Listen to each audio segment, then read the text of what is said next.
What up, YouTube? It's been 1 year since I had my spinal fusion, and today we're going to talk about that and hopefully answer some questions for people who are considering back surgery, especially one as intensive as a spinal fusion.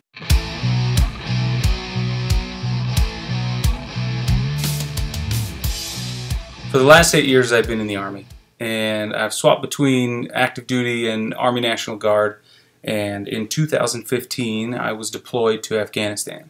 I was medically evacuated from theater, had some stuff going on with my lower back, and I didn't really know what it was. I ended up on an airplane. I was strapped into a litter, and I flew from southern Afghanistan in Kandahar straight to Germany. I don't know if you've ever lived without much greenery and trees, but to go from the desert, arid nastiness of southern Afghanistan and end up in Germany in the fall was breathtaking. And I saw a neurosurgeon the very next morning. He gets my MRIs pulled up and he says, "Well, you're done." I said, "What?" And he said, "Yeah, you're out. You're getting out. You'll never be in the Army again." I said, "What? Could you slow down, please, and explain to me just exactly what's going on?" He was a bit taken aback by that. You know, he's a colonel or whatever. He says to me, "Okay, has anybody talked to you about your situation, your condition? Do you have any idea what's going on?" I said, "No, I'm in pain, and I was in Kandahar 24 hours ago or 48 hours ago, and I'm ready for some answers." So he explains that I have at least degenerative disc disease. The discs separating your vertebral bodies degenerate over time. And there are things you can do to accelerate that degeneration, but there's not really much you can do to slow it down. He wheels the computer around, shows me my MRI, and apparently I have 3 discs, which you're supposed to have, you know, on the MRI, the image comes up with about this much of a gap. He shows me what my normal vertebral bodies look like, and then he shows me what my actual ones look like, and they're about that big between the bones. Discs are bulging, and I have what's called stenosis. In layman's terms, they had moved into the spinal column, the little canal where your nerves come from. So I'm in pain, I learned my career is going to end, and I'm in a foreign country that I've never been to. Get my orders to go from Launchstool to Fort Carson, Colorado. And in Fort Carson, they have a warrior transition unit. Don't ever let anybody strap you into a litter on a C-130 unless you absolutely need to be there. So I spent the next 2 months at Fort Carson, and I was home just in time for Christmas. We hooked up with a local neurosurgeon here in Utah. He's one of the best in the world, I hear, and based on what I have experienced, I'd say that's probably true. It wouldn't be just if I didn't say that we have a friend in the medical community who really is responsible for making sure I got in to see this doctor as soon as I did. So Chris, if you're watching this, you know who you are. I appreciate your help. I appreciate everything you've done for me, and so does my family. We love you. This is my 1 year anniversary. I had a lumbar fusion from L3 down to S1. When I met with the neurosurgeon, the local guy, when I met with him first, he looked at my MRIs and said, "Wow, you have a serious problem. I'm glad you're here." He was not the first one to mention things like paralysis to me. Had I not been careful and caught it at the time I did, people kept throwing the P word around. I'm not a fan of the P word, so we don't say paralysis if we don't have to. During the 4 days I was in the hospital, I had to learn how to sit up in bed again, a different way, a new way, which is something they should teach you before you go into surgery, so you at least have a concept of what it'll be like, because once you're there and you're broken and your muscles have shut down and your nerves don't work and things don't bend the way they used to, it's kind of hard to go through that for the very first time. I wish they had showed me what to do prior to surgery so that I could at least have a conceptual understanding of what was to come. I can even do a video on that if you want. So they teach you how to sit up out of bed, and then they want you to get up and walk around, like pretty close to immediately. As soon as you think you can, they want you to get up and try and walk around. I had to have help. We'd go on walks around the nurse's station in the hallways, the hospital. We'd take these laps, and they were slow and uncomfortable, and with the encouragement of the nurses and my family, I was able to make more progress each time. Got to the point where I could come home. Car ride sucked. Certainly couldn't sleep lying down. I tried. We tried to get me in bed a number of times, and the mattress was too soft. That's one thing you'll learn if you're going to go through this process is, you know, a softer mattress is not going to be your friend. Eventually we got ourselves a sleep number, and I sleep at 85 or 90 most days, even now. It's okay, that's where I'm at. That's why we have sleep number. So then my wife can get what she needs and I can get what I need. Miss Annette, Army Wounded Warrior program, helped me get a recliner. You can see it in the back. It's right there. I slept in that for, I mean, at least 2 months, maybe even 3. It's automated, so I don't have to throw my weight into it. That first week was the hardest. They wanted me to get up and walk around, take laps back and forth in this room, just from one end of the room to the other. And I was really fortunate to have family close by.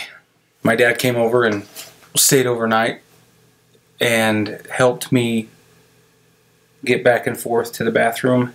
It's just a lifesaver.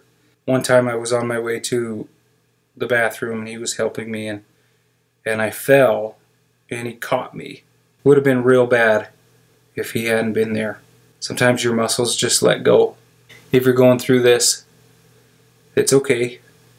You're going to be fine, even if you fell a couple of times, or even if you have already fallen a couple of times.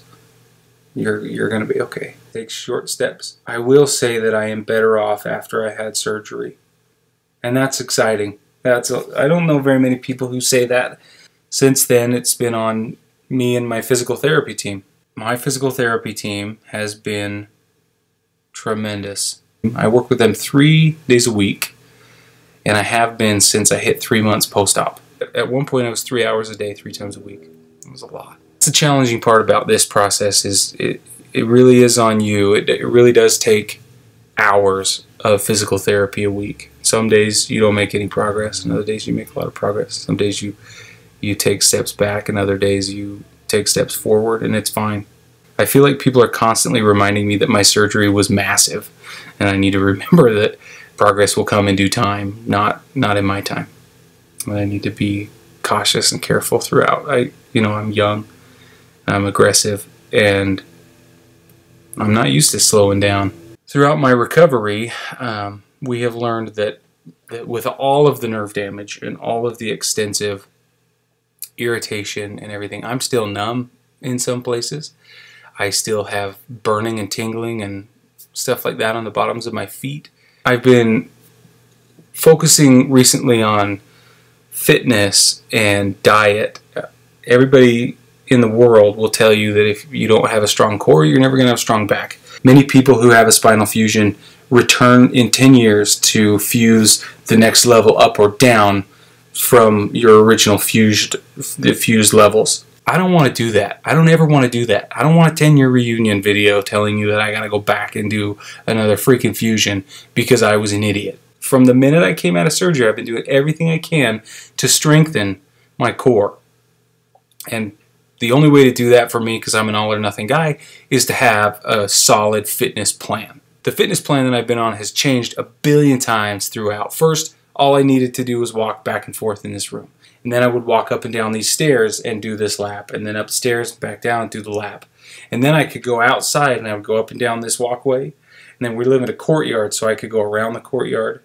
And that was it. And I, day after day, time after time, sometimes I needed help, sometimes I could do it on my own. Got to the point where I was walking a mile a day. And then I was walking a mile and a half a day. And then I was walking, 2 miles a day, or an hour a day, and then an hour and a half a day. And just depending on the day. It sucked so freaking hard to get myself up and move and stretch and put myself through the pain of healing and recovery when I didn't want to be in pain anymore. I still don't want to be in pain anymore. Ever again, I'm sick of being in pain. Half the battle is coming to peace with all this shit. You got to come to terms with your newfound lifestyle. You got to come to terms with your newfound physical abilities. You got to come to terms with your newfound restrictions. For those of you out there who are going through this, please, I want you to reach out to me, okay?